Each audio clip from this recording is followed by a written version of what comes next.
Hi friends, welcome to Sikdar's academy. Sikdar's একাডেমিতে সবাইকে স্বাগত। এই ভিডিওতে আমরা আলোচনা করব এসএসসির যোগ্য ভার্সেস অযোগ্য, অর্থাৎ যোগ্য শিক্ষক কারা, অযোগ্য শিক্ষক কারা, এই নিয়ে বিস্তর ঝামেলা রয়েছে। তো আপাতত এই বিষয়টা কোন পজিশনে রয়েছে সেটা নিয়ে কিন্তু এই ভিডিওতে আমরা আলোচনা করব। এসএসসির যোগ্য এবং অযোগ্য, আপনারা জানেন যে 31শে ডিসেম্বর পর্যন্ত যাদেরকে যোগ্য বলা হচ্ছে তাদের স্কুলে যেতে বলা হয়েছে এবং তাদের মাইনে সমস্ত কিছু সব ঠিকঠাকই থাকবে 31শে ডিসেম্বর পর্যন্ত।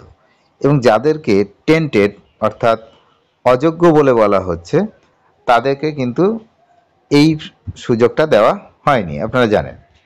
তো যাই হোক, কারণ তারা অযোগ্য অলরেডি প্রমাণিত হয়েছে, এরকম বিভিন্ন বিষয় রয়েছে।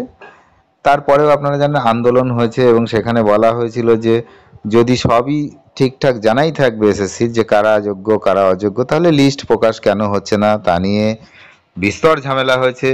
শিক্ষামন্ত্রী একদিন ডেট দিয়ে দিয়েছিলেন যে ইয়েটা বার করা হবে, যোগ্যদের তালিকা প্রকাশ করা হবে, সেই দিন তালিকা প্রকাশ করা হয়নি, তা নিয়েও ঝামেলা।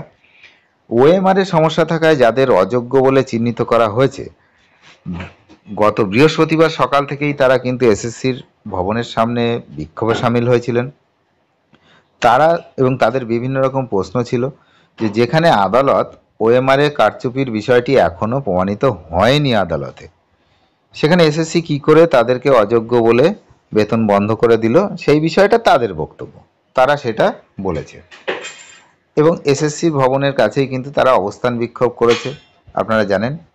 তো এইরকম অযোগ্য শিক্ষক যারা রয়েছে তাদের মধ্যে একজন বলেছেন যে সুপ্রিম কোর্টের 3 এপ্রিলের 3 তারিখে যে রায় ছিল সেখানে 1212 জনকে অযোগ্য বা টেন্টেড বলা হয়েছিল। তো সেই বিষয়ে 1212 জনকে অযোগ্য বা টেন্টেড বলা হয়েছিল, কিন্তু 4091 জনের ওএমআর এ গলদ রয়েছে, এইটা কিন্তু বলেছিল। তাহলে ব্যাপারটা ক্লিয়ার নয় যে 1212 জন নাকি 4091 জন না কতজন, এখনো কোনো কিছুই ক্লিয়ার নয়। অথচ কিছু মানুষের চাপে ডিআই অফিসে যে সর্বশেষ তালিকা পাঠানো হয়েছিল সেখানে কিন্তু কিছু লোককে আবার বাদ দেওয়া হয়েছিল। তো কখনো লিস্টে বাদ দেওয়া হচ্ছে, কখনো ঢোকানো হচ্ছে, মানে বিস্তর ঝামেলা এখানে। রাজ্যের তরফে যাদেরকে অযোগ্য বলে চিহ্নিত বা দাগি নন, অযোগ্য হিসাবে চিহ্নিত বা দাগি নন এমন বলেছিল হচ্ছে 17,206 জন শিক্ষকের নাম এবং তালিকা প্রস্তুত করা হয়েছিল। 17,206 এইরকম সংখ্যা, এই সংখ্যাটি যাদের শিক্ষক রয়েছেন, এই সংখ্যক শিক্ষক তারা কিন্তু যোগ্য, এমনটাই কিন্তু রাজ্য সরকারের তরফ থেকে একটা লিস্ট কিন্তু বানানো হয়েছিল। সেই তালিকাও সুপ্রিম কোর্টে জমা দেয় কিন্তু পর্ষদ।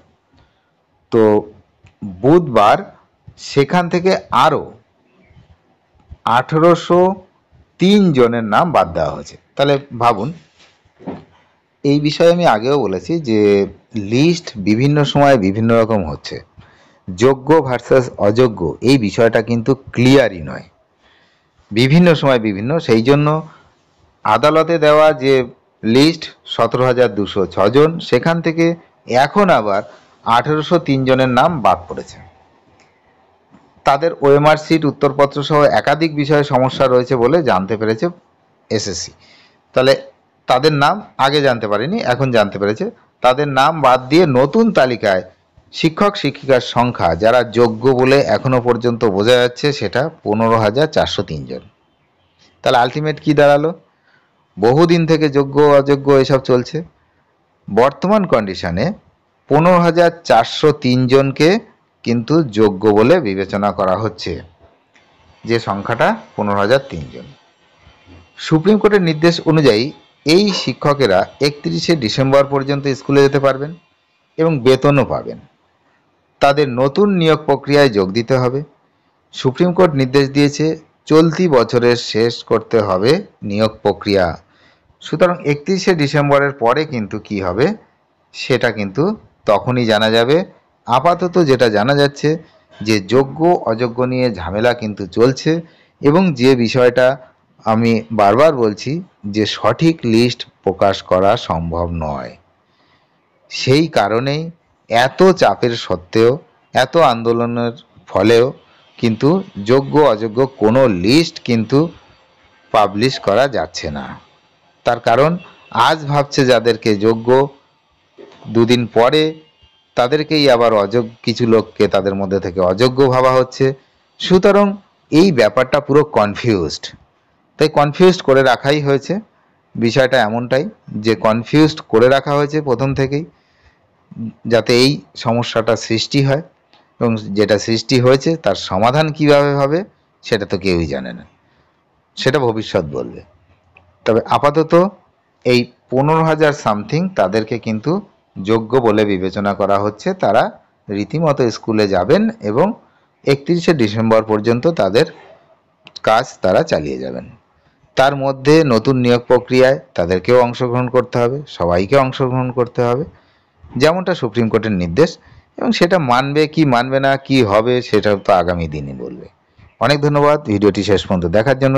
চ্যানেলে নতুন হলে অবশ্যই চ্যানেলটিকে সাবস্ক্রাইব করে সঙ্গে থাকবেন।